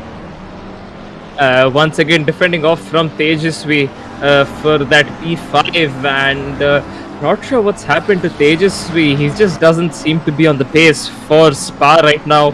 Maybe it is the lack of practice. Maybe his setup isn't really suiting him well. So God knows, there could be millions of factors as to why he's not where we'd expect him to be right now. But that's completely all right. He still has 26 more minutes to go. See what he can do, catch up, and hopefully he can catch up, that is, and get involved in this battle. I mean, it's a 4-way battle for P1 right now. Maybe he can make it a 5-way for P1. We just have to wait and watch. Yeah, the way it's looking like these two have kind of split off from the top 3. Niman Shakir right there on the edge of your screen on the left side here. Moto still got that aggression to stay within, so they've been line and stern through lap 2, which is great to see. Niman Shakir has also had a clean getaway, and he's keeping just a tab on the top 2. He's just ready to make a pounce if there's a mistake from either of the leaders. But having said that, on the left side you can see Tejasvi going round the outside, going side by side into turn 1, and see who gets the better exit there. And I believe it is Tejasvi who's made the move into last source. So great to see that. But Shan 7 straight line in the curve, getting all squirrely out in the exit, and yeah, that is not ideal for him as he plunges into the depths and into the exhaust of Tejasvi from his head, and Tejasvi moves up into B5.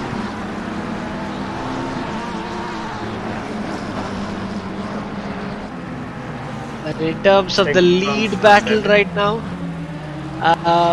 the way it's shaping out to be, I don't think Deepak getting any rest. It is all that aggression from the Porsche has not died down. If anything, he's just getting more and more comfortable with the fact that he's able to stick as close as he can to the back of Deepak, and that neon colored Audi is becoming a bit of a bright spot on Moto's windshield there. So very exciting to see how this will slowly pan out. Will Moto start to crumble? Will he start overdriving the car? One mistake, this corner especially, at the corner after Sablo, really has to be hooked up right. 2/10 is the additional gap this time around. Niman Shakir still watching from behind, just a little under 2 seconds from the leaders. He's ready to make any moves if there's any contact between the two. Yep, he's just waiting for that opportunity to pounce on, and Faizan getting a 5-second penalty between the collision.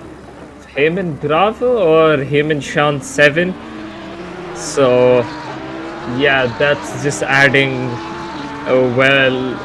let's just say he broke his leg and then he fixed it, and now it's broken once again. So that's pretty much what he's done. That's what happened. to Faizan currently. Moto seems to be getting a good run out of Oruj and Radion, but Deepak is pulling away, in the other sectors, uh, and kind of mitigating any time gained by Moto there. So Moto not really gaining much right now. I mean, yes, the gap has remained kind of constant, but keeping that constant gap is not gonna phase someone like Deepak and force him to make a mistake. He's just gonna keep then be like, okay, well, if you're gonna stay half a second behind me, you might as well, but I'm not gonna phase it, even if I'm pushing it and if I can't pull through. If the lap time's matching, he's not gonna be too worried about it. So Moto will have to start doing a lot more if he really wants to close in, considering he's running a few telemetry apps as well, uh, showing him his tire wear and all of that stuff. So realistically, he should be quite close with that advantage, but clearly not working out in his favor. Yeah, it's a game of chess, if you will, at this point in time. Just the initial moves have been made. Looks like these two are level pegging. The gap is coming down. It's going a little intense right now. Will Moto make that first aggressive move to really put himself out there, to really make that Jado push known to the likes of? Well, he thinks better of it in this. Deepak goes a little deep into the point. Moto good exit at this point in time. He is bumper to bumper at this point in time. Will he make a move into Lassos, thinking around the outside, but has to brake early so as not to collide with them? Great positioning there from Deepak right now, and this is beautiful close action racing there. Absolutely. I mean, Moto is doing whatever he can to close in. An amazing onboard POV on the right hand sides of his screen there. Just watching Moto's onboard, Moto pushing it, just hoping the slipstream can pull him in. But once again, not gonna be enough, I don't think, unless Moto sends a brave dive bomb, which of course he's sensible enough not to do so. Quite brave on the brakes, so gets really close to Deepak there, almost hitting the rear of Deepak. And yeah, the gap has certainly started to close in between these two guys. 10 minutes of the race have already elapsed, so very close to the halfway point. And these guys, none of them just want to give up on their position. Deepak wants to fight with whatever he has. Moto wants to attack with whatever he has.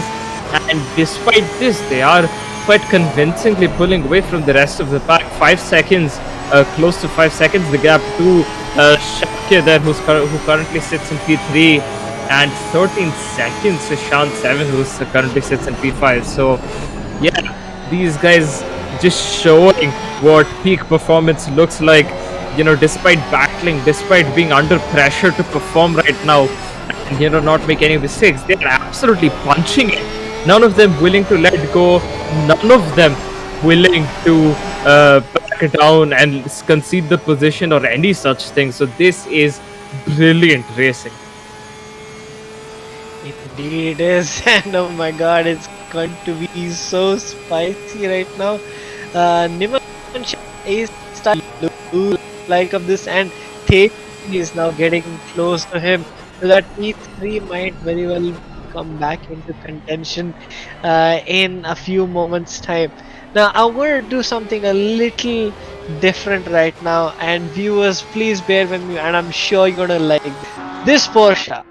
And the engine is roaring. I think we just went away from it, so I'm gonna go against it. But if we were on board, I would have to have just listened to go from all the way from Lassos to the end of the Camel Straight and just listen to that engine roar. But I think we'll try and full opportunity. Motor getting a little out of shape there. Definitely see that he's pushing the bounce of that car oh so much, and yeah, that pressure is something that he cannot let go of. The moment he does that, Deepak is out of there. and that's why you have to be on top of his game. He's on top of that gap, on top of his lines from sector to sector, and it's critical that he keeps that pressure on. Certainly, and I do hope, I do agree with you, Kapil. From Lassos, all the way from turn 1, all the way through the Camel Straight, all the way to the run, or Rouge, Radiant, whatever. Hopefully, we can get a nice onboard of that Porsche.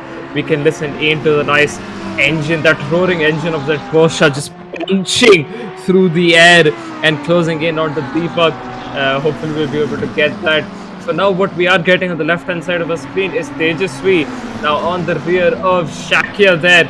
Both the McLarens fighting it out for a P3 position. Tejasvi clearly making a very nice move on the inside. Shakya on the outside, he had the inside line for the next turn, but unfortunately too late by then. Tejasvi already carrying all the speed through the corner, made a nice move ahead. Unless Shakya can get a good run out of here, take the slipstream and challenge Tejasvi through Blanchimont. I do not think that Tejasvi will be backing down, or rather having to concede that position up to Shakya once again. Yeah, what a clinical move there into the wonderful section of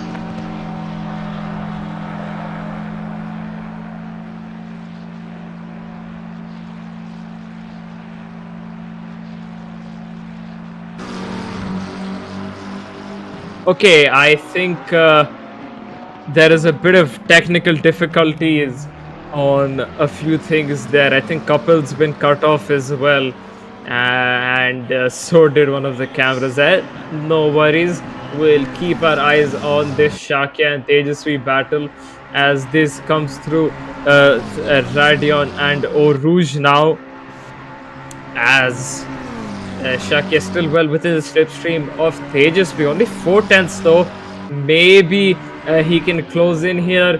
I do not think so. Moto right on the tail of Deepak. Only 2/10. None of them willing to give that position away of theirs. But my God, is Moto closer than ever at this point, and continues to put pressure onto Deepak.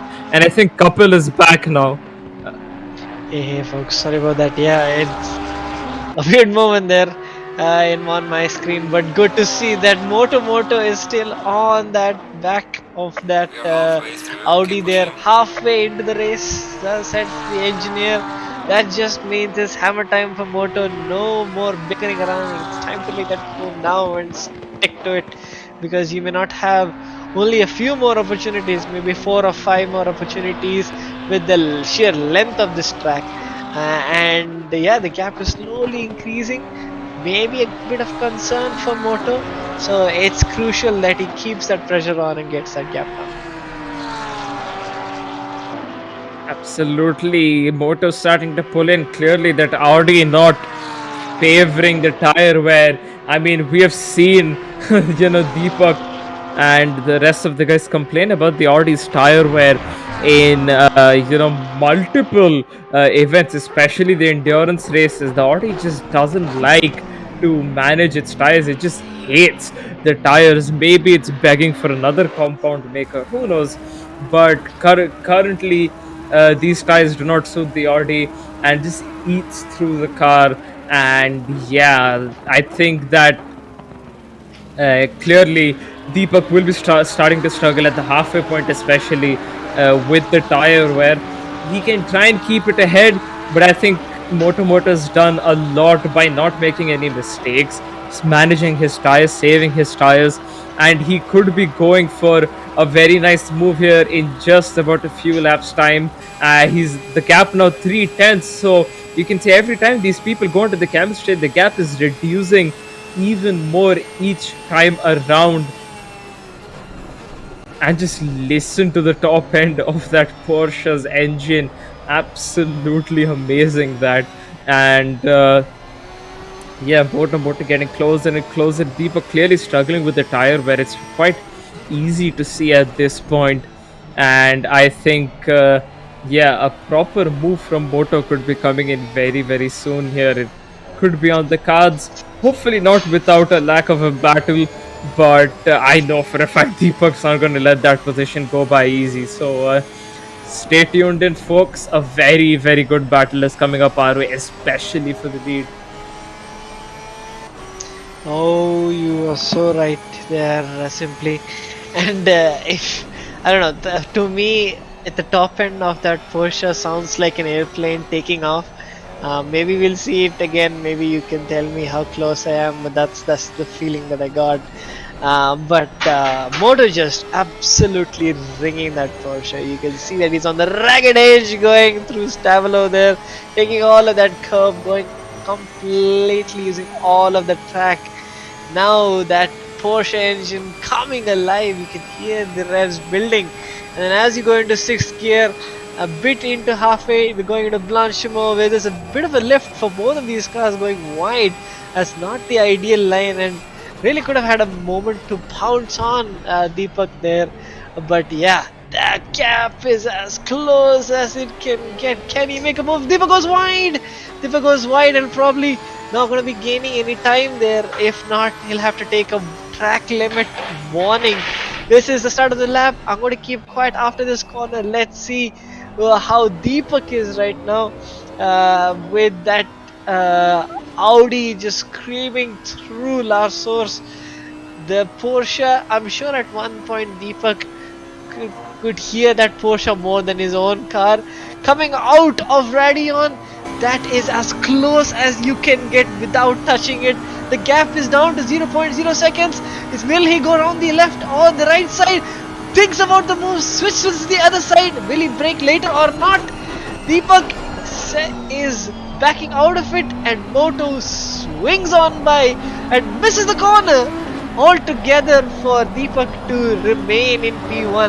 That was your first real attack from Moto, and oh boy, he did not make that count, did he? Simply.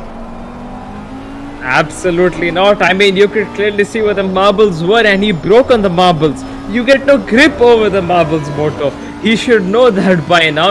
If anything, he should have forced. He had the proper racing line, and then he moved into the inside by trying to do a dummy on Deepak, which was stupid to begin with, because if Deepak would have been on the marbles, even if Deepak broke on the time, his tires would have not gripped up, his brakes would have not worked properly, he would have locked up and gone straight. Moto could have gotten that move quite easily. It would have been a very, very good move, a very smart move from Moto. Whereas now, he'll have to do all of that work again, only for another shot. And in my opinion, earlier it would have been easily done, because that was the first proper launch at a P1 fight there from Moto. But now Deepak knows what he's going to do. He's not going to fall for the dummy again. He's just not going to give that position up. He's going to stay on the line, and now Moto will have to do something else. And doing something else when there's 9.5 minutes remaining in a 30-minute race, you have to be a complete genius to come up with that, or you just can't come up with anything and you just become desperate and make even more mistakes and solidify Deepak's position even more. Oh, we'll have to wait and see, because that gap is still so close, and I really don't want to take my eyes off it. But as it stands, Faizan, after coming up after that incident, FIFA Kanak has having that damage, finally making up towards the back of Faizan there. This time around, 3/10 is the gap between the leaders. I'm not sure if a move will necessarily be made at that point in time, unless there's a mistake. And I think Deepak is having a bit of a bad exit there. The gap is coming down. It's down a 10th and down another 10th to a 0.1. Will he go on the left? This time he thinks about it. Who's going to be braking later of the two? Moto missing his braking once again, and unfortunately could not even get alongside Deepak going into the end of the Camel Straight, and Deepak keeps that position. Yeah, well, Deepak did get a bad exit, but clearly Moto did not do any better. He should have ideally been a 10th or 2 closer by the time he was there, and unfortunately he was not. And if we shift our focuses to the right hand side of the screen once again, we can see FIFA Kanak fighting it out with an on track P6. I mean, a P6 for him is guaranteed because of Faizan's 5-second penalty. However, I guess it will just be sort of an ego boost and a much better feeling to get it on track rather than through a penalty, as it is for pretty much any driver. So yeah, I think these two battles are something you have to keep an eye on, because FIFA Kanak Faizan, very experienced guys. So we have sort of a similar situation on both sides of a screen now. Although yes, one is for the lead and the other one is far from the lead, but it's mainly about the fact that it's about the experience.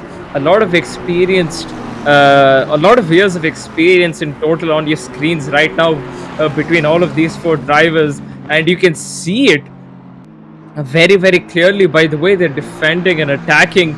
Very smart moves by these guys, not sending any risky dive bombs, not doing anything overly wrong. Like, if they do make a mistake, say they lose half a second, by the next corner they've already gained back that time. So they know what to do right even when they are going wrong, and this is showing very clearly, as Faizan doing whatever he can to keep FIFA Kanak behind, and Kanak doing whatever he can to make Faizan concede his position.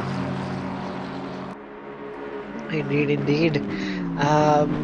As it stands, it's really becoming a case of the driver in who's attacking or who wants to attack not having the same who's actually faster than the car ahead on raw pace. But Spa is just proving to be one of those tracks where reaching up and gaining time on the car ahead is one thing, but overtaking the car ahead is a completely different game. FIFA Kanak has that pace. Faizan has made a mistake this time around, but takes the track limit warning to boot. He's having none of it, and he needs to keep ahead of FIFA Kanak by hook or by crook. And this was one such incident. Lot later on the brakes by the likes of FIFA Kanak, so he's definitely more comfortable on the track. But that Aston Martin is wide, and he's making it as wide as possible. All kinds of creative lines by the likes of FIFA Kanak is what we are witnessing here as we go into the middle sector in Spa, and there's really just no way past that Aston Martin right now, is there simply? Absolutely not, and clearly though we're past the Audi as well for Moto. Deepak, despite making mistakes, Moto, despite putting in his best efforts, it's just not enough right now. And Tejasvi is closing in. He's just watching the battle from a distance. He's on the same straight as these guys at this point. So the more these guys battle, all it takes is for them to have a small contact here or there, and for all Tejasvi is involved in this little battle as well. And a nice little three-way could be set up for P1, as Moto really close to Deepak. A move could for sure be set here for the lead, as Moto is only a 10th behind. Forget that, 100th behind, pulling off to the inside, side by side with Deepak Raj as he goes into turn number whatever it may be, doesn't matter. Who will break later? Where clearly Moto does this contact between the two of them, and that sends Deepak wide. Moto still has to stay in P2, and if you see on the left hand side of the screen, FIFA Kanak and Faizan are having their own little moment right there.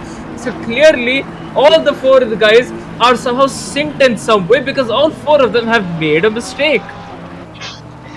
Yeah, and all this battling is really hurting them in terms of both their car performance as well as time to the guy behind.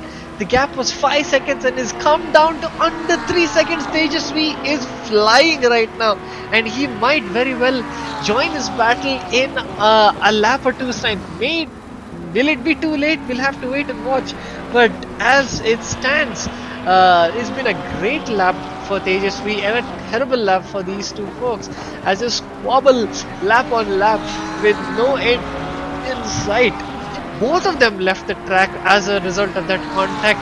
Deepak Raj squeezing and Moto to the very edge of the track. They're giving him no ounce than what he is required to. And oh boy, that is just a recipe for disaster. It is great to see that both of them came out of it alive. And we'll have to wait and see. I think we are going to have one more lap. Yeah, I think that is definitely going to be the case as they cross it over the line. We will not really have too many opportunities, just one more. Moto will also have that one chance. Will he get the right exit out of La Source? He is closer than ever, 2 seconds. If we can go on board, I'd love to see that engine roar. Yes, that's what we got. Now just let me just keep quiet and let's see if the move is going to be made or not. Goes really wide, getting out of shape. Oh boy, that is such an anticlimactic scene there.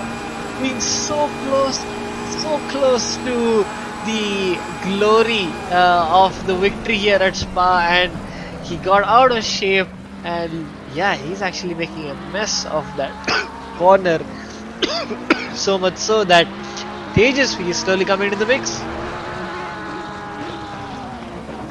Yeah, well, in the last two laps, Tejasvi's gap to these guys has reduced significantly, and now he's getting a 4K Ultra HD 144 Hz view of whatever is happening in front of him. And what's happening in front of him is Moto struggling in that Porsche, and this will definitely be the last lap, I think. So, question does, of course, remain: can Moto, or rather Tejasvi, somehow pull off a miracle, embrace his inner Michael Schumacher or whoever is his favorite driver, and close in that 1.5 second gap? I mean, Moto is still making mistakes.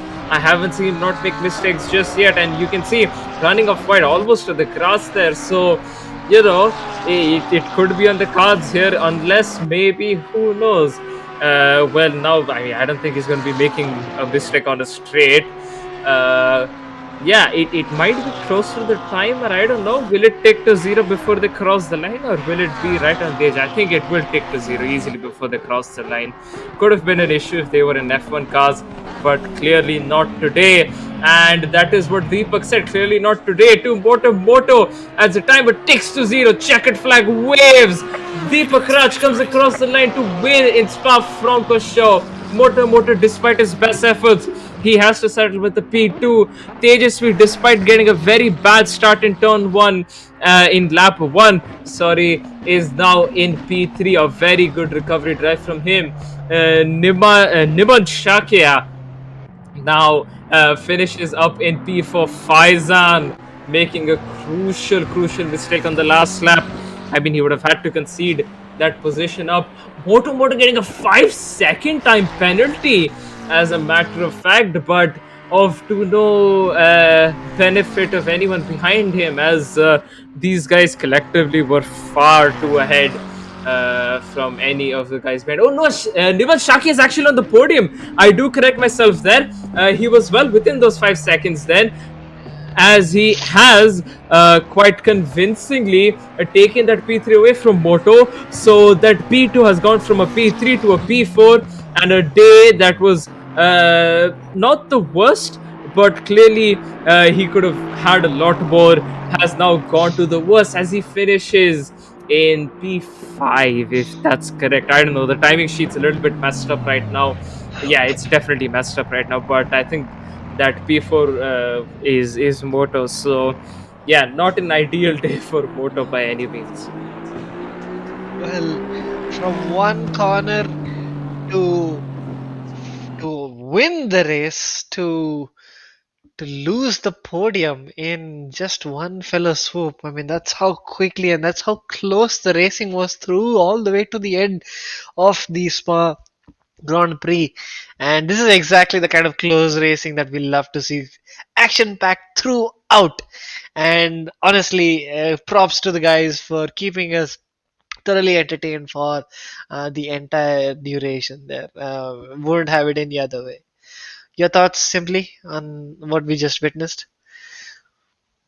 My thoughts, well, a very action packed day. I mean, a lot of expectations, a lot of drama as well coming out from today, and a little bit of dark humor as well.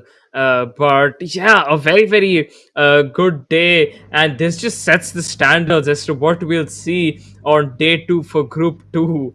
And yeah, it's just going to be really interesting to see what these guys can do. Of course, the same tracks will be in rotation. I think they might have Barcelona the next time around with Monza, I do believe.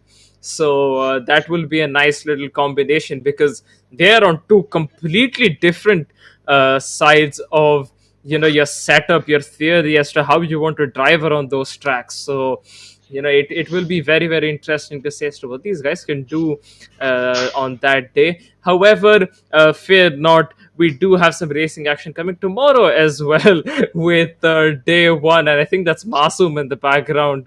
Yes, he is. And yeah, so we do have some nice racing action coming tomorrow as well. We're back with the group one, guys. And yeah, Moto will also be joining me. And couple, please don't couple your way into anybody else tomorrow. Anyways, thank you so much for tuning in today. And we'll catch you guys tomorrow then. We're back with our group one boys. Until then, have a great rest of your night and bye bye. Bye.